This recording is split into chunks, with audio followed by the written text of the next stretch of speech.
What's up, guys? Welcome back to RT2CC Comic Club. Justin here, and another 2-day recap for November 5th and 6th. I'm going to try to keep it short so I can get this editing done and get to bed. I do want to mention that today is 2-year anniversary for the channel, so I'm really excited. I stuck with it. I usually don't stick with things for that long, but I'm really happy that I stuck with this channel because I'm having so much fun. Even though the editing is a lot of work, it's a grind, but I'm really excited. We just hit 4,200 subscribers yesterday, and my goal for 2019 is to keep growing, hopefully maybe hit 10,000 by the end of the year, and maybe make $100 in a month on ad revenue. I think that'd be pretty nice because I don't make a lot right now, but anyways, that's besides the point. Let's just get into the video. So we had some trades that we did. Most of them were on November 6th. On the 5th, we sold a covered call for Apple. We did a 2-week expiration. Actually, no, we didn't. This one expired on Friday, but I went a little closer to the money, I believe, and so we did make a lot of money. This was also right around their earnings, and that's why it costs so much. Usually when I sell a call that expires the same week, I would only make like $20 or so.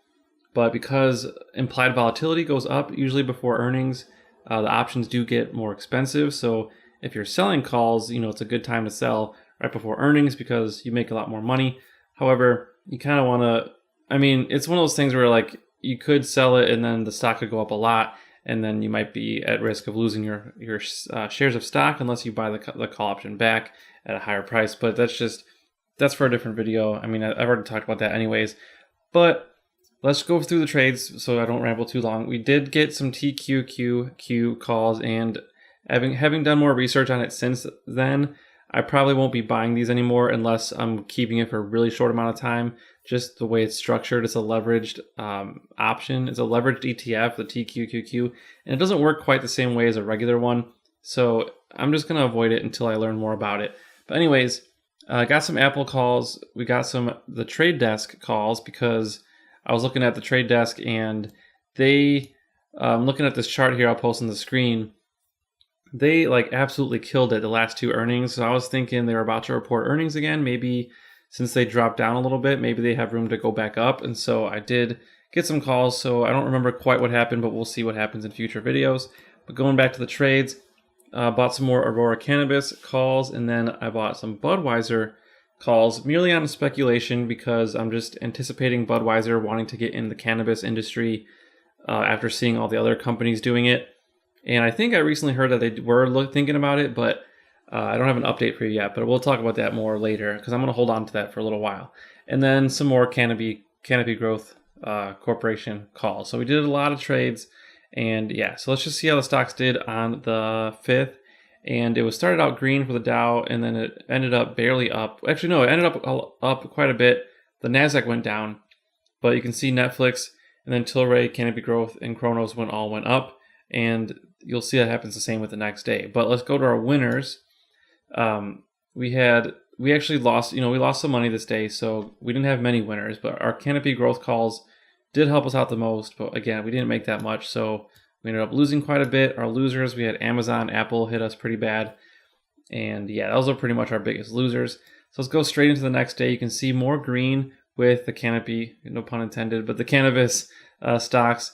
And a lot of green from other stocks, though. But at the end of the day, we had a pretty solid day. And again, once more, I say this all the time, it was so volatile that every time I wanted to sell after a bad day, I would hold on to it, maybe tomorrow will be better, and then I would make money the next day. And I'm like, oh, okay, maybe we're okay, we're out of the woods. But I think that just kept messing with my head because we ended up losing a lot of money, which you'll see. But I just wish that I hadn't had those glimmers of hope all the time because I probably wouldn't have held for so long. And let's just go to our winners. So you can see here we made $808. Not a lot, but better than losing. And so I was definitely happy to make this. And our Canopy Growth call, again, was our top performer. And we're going to talk about them in a short while. And then our losers, we had not too many. The trade desk actually started to go down already, but not a lot in the loser department. Very small losses there. Okay, so I'm just going to talk about a few articles. They're going to be really short. First one was about Apple. What Apple did to its investors is wrong. This was when they were talking about not reporting individual iPhone unit sales anymore in their earnings. And I did make a video a while back about is Apple a good stock to buy in November? And it did go down since then, but I still do believe Apple's a decent buy, especially at current prices. But I'm not a financial advisor, so it's not stock advice. But anyways, I did talk about that, so I won't reiterate that. Now, this next article, Activision stock plunges as gamers see over the Diablo Immortal. I think that was a weird typo with that headline, I think. But anyways, this was at the point in time when, and most of you probably have seen clips of this, but if you haven't, just search on YouTube for the BlizzCon Diablo Immortal thing, and like the fans were booing them off the stage because they were like, we're making this game on mobile, and all like the diehard fans were like, but we play it on PC, and they were like, yeah, well, we're not going to do it on PC.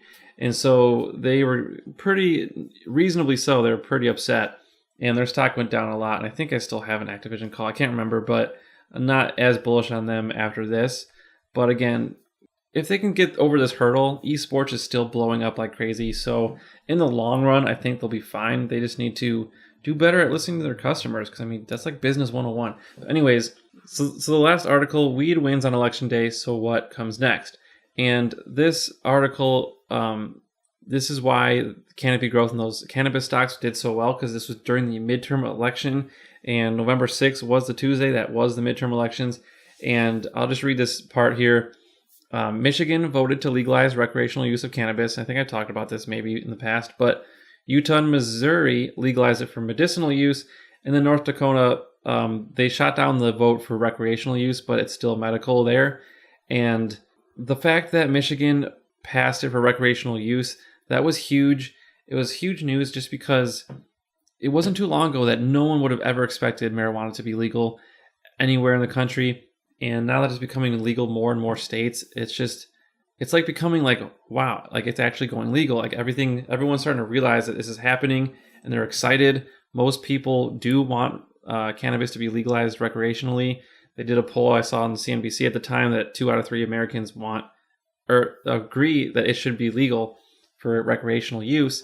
And so I think it's just awesome at this point in time. We're in that turning point, and I'm still bullish on Shopify because they're helping Canada with their online sales. And I'm just bullish on anything related to cannabis right now. I'm pretty bullish on, and I just think it's a really cool time. And so we're going to leave it at that. So if you like this video, hit that like button and subscribe if you haven't already. Again, I'm going to make a video in the next few days talking about how much money I made from the YouTube channel over the last 2 years. It's not anything amazing.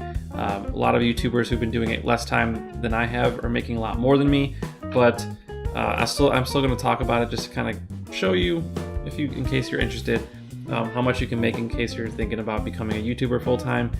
It's not as glamorous as people make it seem a lot of the times, so I just want to show it to you. So I'm going to do that, and thank you guys so much for watching, and I thank you for sticking with me over the past couple of years.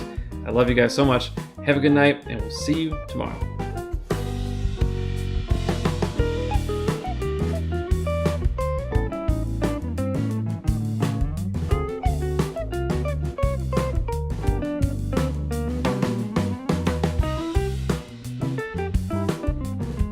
Hey guys, thanks again for checking out this video. If you want another way to support the channel, please check out that Patreon link up there at the top. You get access to my private Discord server where we chat about different companies we're looking at investing in. I also post my current trades in real time, as well as news headlines with little mini summaries, and you can also get discounts on any merchandise that we sell, like a shirt like this, for example.